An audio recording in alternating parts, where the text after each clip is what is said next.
Welcome to all sins and commandments alike. This is Griever, your guys' host as always, bringing you guys the latest episode review for 7 Deadly Sins, Do Not Know Ties Eyes, Dragon's Judgment, the latest and final season episode review.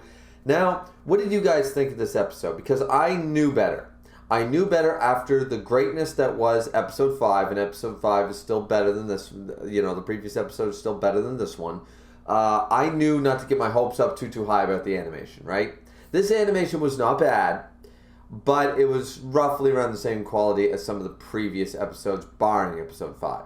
Episode 5 had apparently one of the chief staff that work on the Jujutsu Kaisen anime adaptation and the like, so I guess that was a special reason, there was a special take, and it was pretty good, pretty fire. I guess what I shouldn't have done was assume that episodes 1 to 4 were sort of some mixture of leftovers from the last abysmal season, and then, okay, episode 5, that's our cutoff point, might as well start the season here and move on from here to greener and better pastures. No, not exactly. Not exactly what happened. But the animation also wasn't too bad. There were some poor frames, some bad faraway shots, but for the most part, certainly was bearable. It was all right. It was average. The other thing I want to talk about for this episode was a lot happened. A lot happened. Multiple transformations. Check. Multiple character deaths. Check. Multiple color palette changes. Check. So, why did it feel like the pacing was so slow and yet every moment was rushed? How could so much happen in this episode and yet I was just sitting there like, all right, let's go.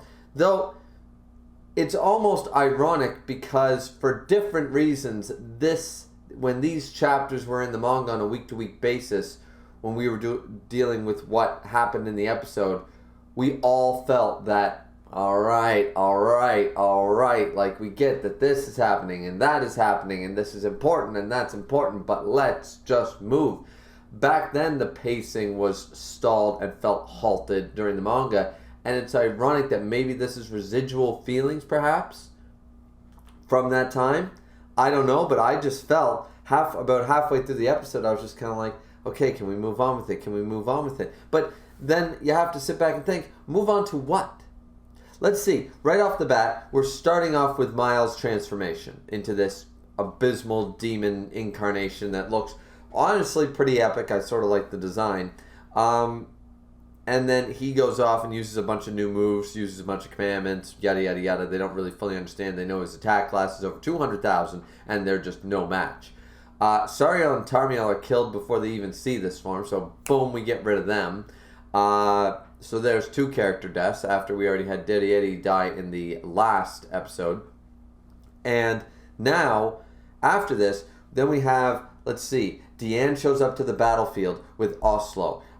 We have Elizabeth trying stuff. We have Gother attempting to pull an Android 16 and, at the Cell games and crunch, I have a 10-ton neutron bomb. And why is it always the emergency, I will self-destruct thing? Never works. It worked in my Pokemon Ruby Nuzlocke, which you guys should definitely go check out. The suicide bomber tactic even works in a Nuzlocke, and my god, if you can use a suicide bomber tactic in a Nuzlocke, if you can use the explosion self-destruct thing in a Nuzlocke and be successful, why does it never work in anime? Why does the bomb never go off? Why does it never work? Because we're led to believe that this thing was built on the basis of Escanor's Sunshine mixed with Merlin's Infinity and a couple other things that we're not privy to. This thing might have, at the very least, done heavy damage, if not outright destroyed everything in the 10-mile radius, like Gother said, but it never comes to fruition once again,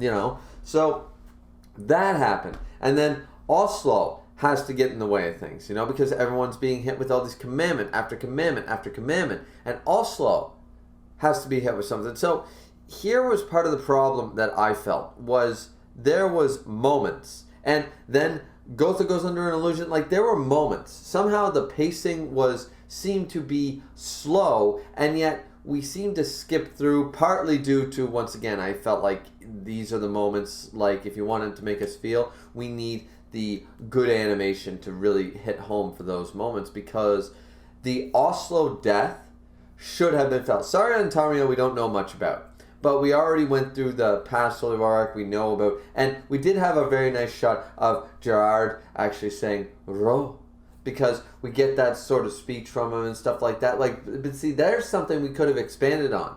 Why did we need to watch everybody fall asleep slowly and then get Elizabeth slowly waking up as we see a shot of the landscape, and then Deanne and King slowly waking up as they rise through the thing, and then they explain that they've waken up. Like that, like, why couldn't we have diverged like maybe 45 more seconds of that to Oslo's death?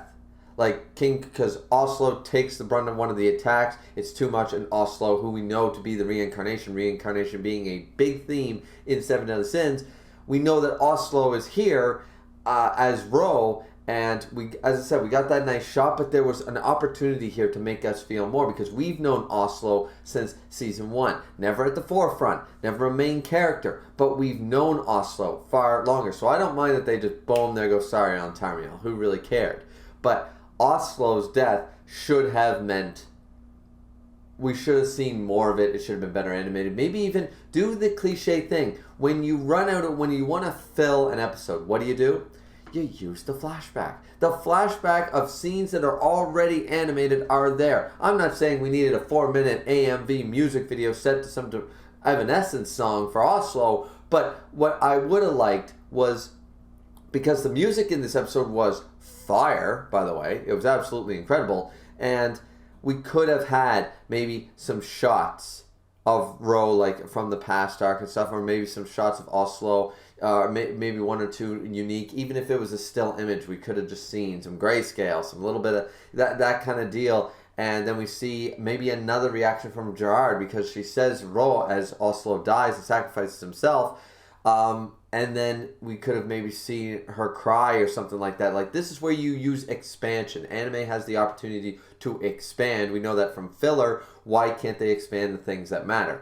I have no idea. I just felt like Oslo's death was given adequate time, but still felt rushed when we were watching people wake up, in this episode. And how many times were they going to show the shots? Like, get rid of the Jericho and the Dreyfus scene or something like that, right? Like, all the shots of Mael as he's transforming, just constantly firing off these beams. We get it. He's blowing shit up on the surface. We get it. We don't need to waste that time when you have so many good moments, because that's not the only moment. Right? We have another moment with Gother and Nadja. Gother and Nadja's backstory is one of the most tragic ones in Seven Deadly Sins. I compared it at the time sort of to the level of sadness that you almost felt for Brooke, because and from One Piece, because here was a character in Seven Deadly Sins that honestly I hated his character in the first season. Or the first arc and stuff.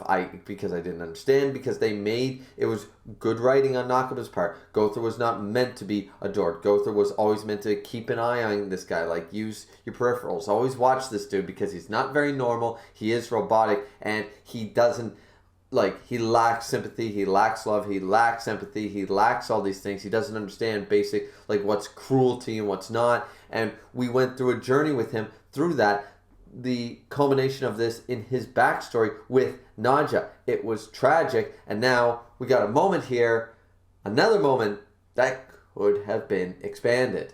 He sees Nadja, he wonders if it's the commandment or if it's really her. The voice acting was there for it, and then we go away from it. We go away from it. It's like, okay, I understand that you're trying to fit, which in my opinion, way too much, unless they're going to cut out the abysmal, like, last 30 chapters of Seven Deadly Sins, the manga, but I understand you're trying to fit this all in like 24 episodes in a season. But can we not focus on things to make us feel?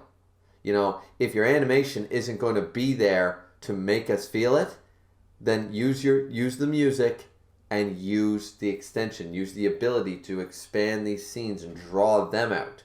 We don't need average fight scenes extended. We don't need to see that. What we need to see is the emotion and the good voice acting extended, because it's a journey about these characters. That's what Seven Deadly Sins sets it apart from a lot of shonen. A lot of shonen, the fights matter as much or more than necessarily the character development. While the character development is the battle in Seven Deadly Sins, the battle against themselves and their backstories. That's the progress. And it all culminates here at the end of the episode with King, which once again, I would argue, like, could we... I'm not asking for a Sailor Moon transformation, but let's just remember, guys, that was done in the 90s and still looks better, than this. But that moment, once again, could have been expanded upon using Oslo's death. We could have seen more about this. We could have seen, like, I don't know. I just felt like they rushed a lot of this episode. I feel like this could have been a two-parter, or they had stuff that they could have cut down and then expanded on these things, even if only by 50 seconds to a minute and a half. Like, I just felt like it felt slow in the parts that were like, okay, we don't care about this, and then the parts that we're supposed to feel, we're supposed to care about, we're supposed to get a little weepy-eyed, we're just so boom, boom, okay, character dead, everybody's sad, people crying, move on. Let's go. Next scene. And they don't give us the opportunity. So that's really unfortunate, I felt. And all I've been doing is really criticizing that portion of the episode. The episode was not bad, guys. I'd give it like a 6. It wasn't a bad episode. It was average. But once again, it didn't do anything great. You know? Everything that was great about it was already in the manga, and the manga even handled it a little better. The anime had an opportunity here, because that musical score, I'll give it a 6.5, because that musical score with that demonic sounding opera and choir in the background when Mael first showed his form was, yeah, let's do this, right? Like, I was really happy to hear that music. That music was amazing. So I was really happy to hear that score. And that's really it. Because I liked Oslo, I liked Ro's backstory. I think that the theme of reincarnation not just being applied to the main character, but being seen across multiple, with Bond looking like Ro, you know, and then the idea of reincarnation there with their story. Then we had the idea of reincarnation. Well, there's a spoiler thing that I can't get into, that there's reincarnation with another character. There's reincarnation, as we already know, with Elizabeth and Meliodas, with the perpetual rebirth and stuff. We have a great overarching theme of reincarnation, and to not focus on it and give it its credence and its due sort of bugged me a little bit. I don't know. What did you guys think? As I said, this is trying to do as panel by panel for the most part from the manga as possible. So we could also blame the manga for this. I remember that these chapters kind of drolled on then in the manga as well. So it's not completely their fault or anything like that. But either way, what did you guys think of the episode? As I said, I'd give it a 6.5 just for that score at most. But what did you guys think? Like, comment, and subscribe as always. I'm still looking forward to episode 7. I feel like we're going to get a few more episodes like episode 5 that'll be handled properly, that they're going to take some certain scenes, some certain episodes, and they're going to make sure that they're well animated. I just wish the one had been, right? But either way, as I said, the episode wasn't bad. So like, comment, subscribe, drink responsibly as always. We'll see you back here for episode 7, guys. And yeah, this is 7 Deadly Sins. This is Griever, signing out.